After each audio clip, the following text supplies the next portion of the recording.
Kami harus share dulu sama kalian. Kalau Al-Qari'ah itu menceritakan awal kejadian kiamat. Ya, Al-Qari'ah guncangan kan. Kemudian juga kalau Al-Qari'ah itu lebih menceritakan kepada sudah dalam masa kegelisahan daripada pada masa sudah masuk dalam proses itu berbeda. Nah, kemudian dua-duanya sama-sama menceritakan tentang neraka, tentang nasib manusia. Karena memang sekali lagi juz amma itu banyak menceritakan tentang hari kiamat dan hari pembalasan.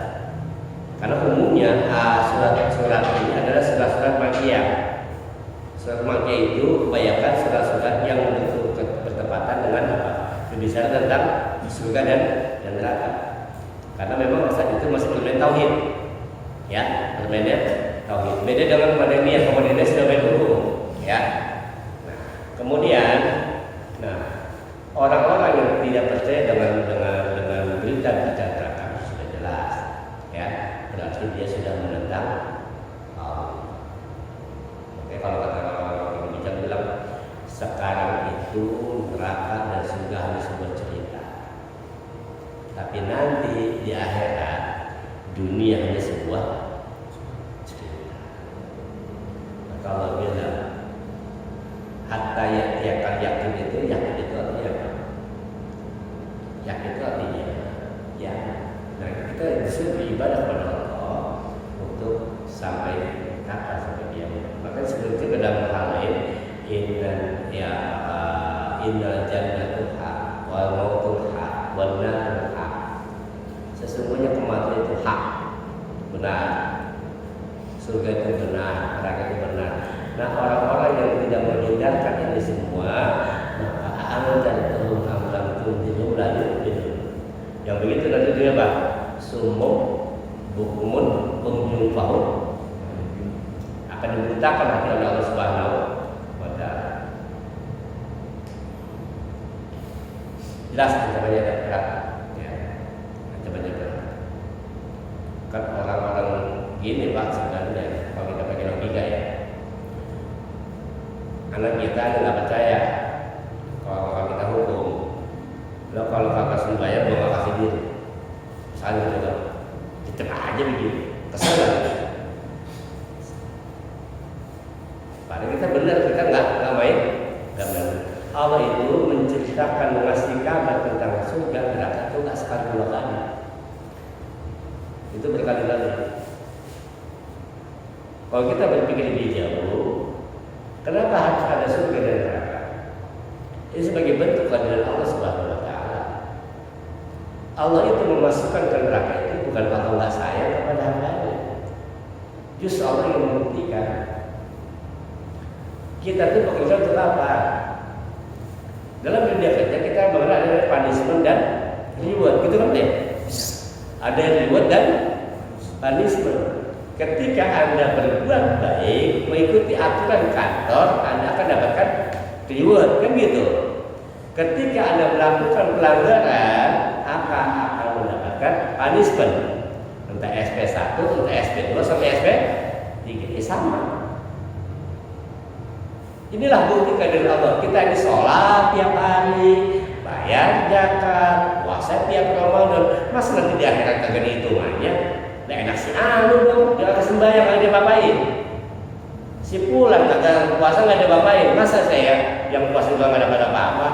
Nah, inilah bentuk keadilan Allah Subhanahu wa Ta'ala. Dan Allah ingin apa? Inna wa'dallahi haq. Allah itu sudah berjanji. Apa janji Allah? Innal ladzina kafaru min ahli kitab wal musyrikina fi nari jahannam khalidina fi. Ya, Allah menggunakan kata inna di depannya. Kalau dia inna berarti dia takkid sungguh-sungguh. Sesungguhnya orang-orang yang kafir dan ahli kitab dan orang musyrik fi nari jahannam khalidina fi. Sudah jelas. Mau percaya mau kagak ya terserah. Tinggal tunggu saja. Untunglah kita Pak. Kenapa? Karena kembali lagi kita sholat, kita baca Quran, kita ibadah itu nggak semata-mata karena kita pengen sholat. Itu semata-mata kita pengen sholat. Karena Allah sudah jelaskan, alladzina yu'minuna bil ghaibi wa yuqimuna shalah. Allah itu ketika mengatakan sesuatu dengan kata iman, berarti iman sedang dikatakan. Orang beriman itu adalah orang yang sholat. Jadi ketika kita masih sholat, Allah masih menghargai kita punya iman. Iman kita masih diakui oleh Allah.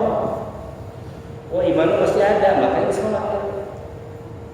Allah kasih kesempatan kita untuk sholat. Karena apa? Allah masih menghargai, Allah masih melihat iman kita. Tapi kalau Allah sudah tidak melihat iman seseorang, Allah tidak pengen orang itu ibadah.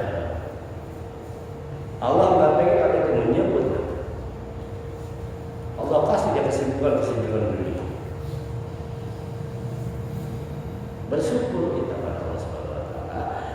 Lagi kita ini sholat, puasa, baca Quran semata-mata bukan karena kita ingin itu sebenarnya, tapi pada hakikatnya karena Allah mengakui kita sebagai hamba. Allah mengakui iman kita, makanya Allah kasih kita kesempatan menyebut namanya.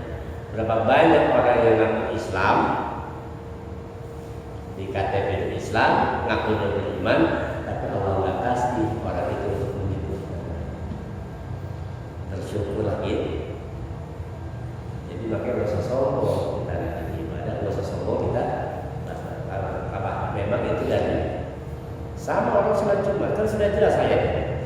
Ya ayyuhalladzina amanu idza nudiya lis-salati min yaumil jumu'ah fas'au orang beriman. Nah, ketika kita datang ke masjid sholat Jumat itu nggak semata-mata karena kita akan sholat Jumat, bukan. Pada hakikatnya karena Allah masih mengakui iman kita. Bersyukurlah kita masih diambil oleh Allah untuk beribadah. Sungguh sayang kasihan mereka yang Allah nggak kasih lisannya untuk menyebut nama Allah. Dikasih kekayaan sebulan, sebenarnya adalah istidraj. Baik, ada lagi?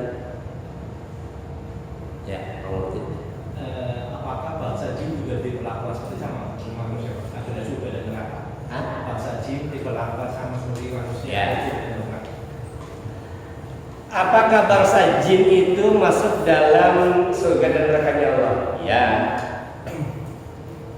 Lah, wa ma khalaqul jinna wal insa illa liya'budun. Ada nerakanya jin, ada surganya jin ada. Kayak apa? Jangan dipikirin. Apakah itu saus? Gak usah dipikir. Udah pikir surga kita aja dipikirin. Ya, tapi jelas ada nggak?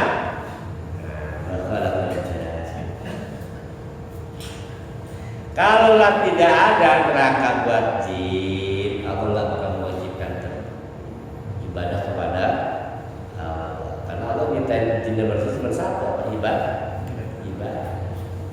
Sekarang itu kalau masuk neraka kepanasan enggak? Nanya lagi gitu kan?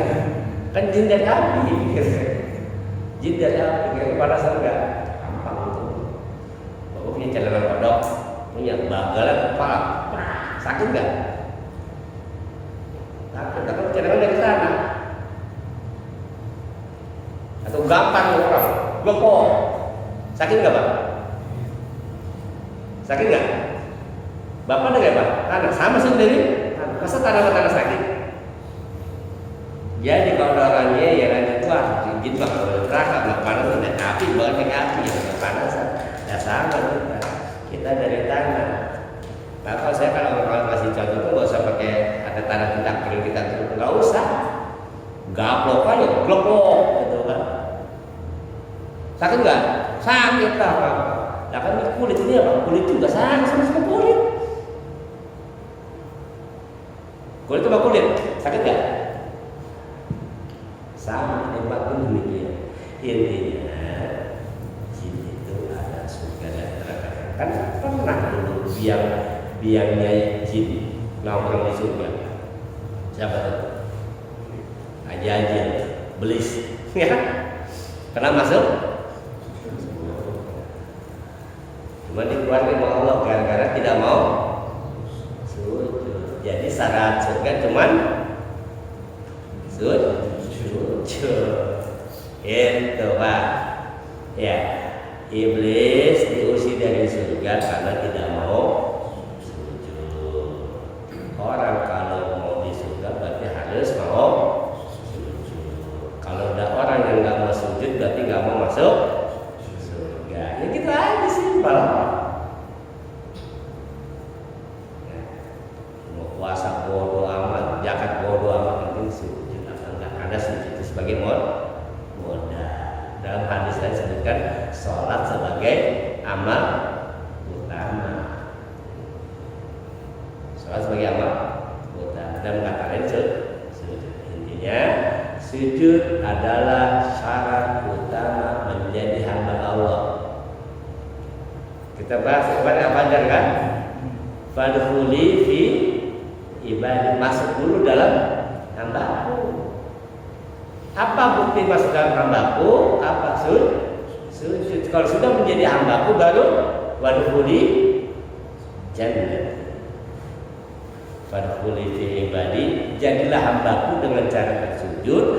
Kalau kamu bersujud, wadkhuli jannah, masuklah kamu ke surga. Karena apa? Karena ada dulu makhluk Allah tidak mau sujud di surga, akhirnya diusir. Siapa itu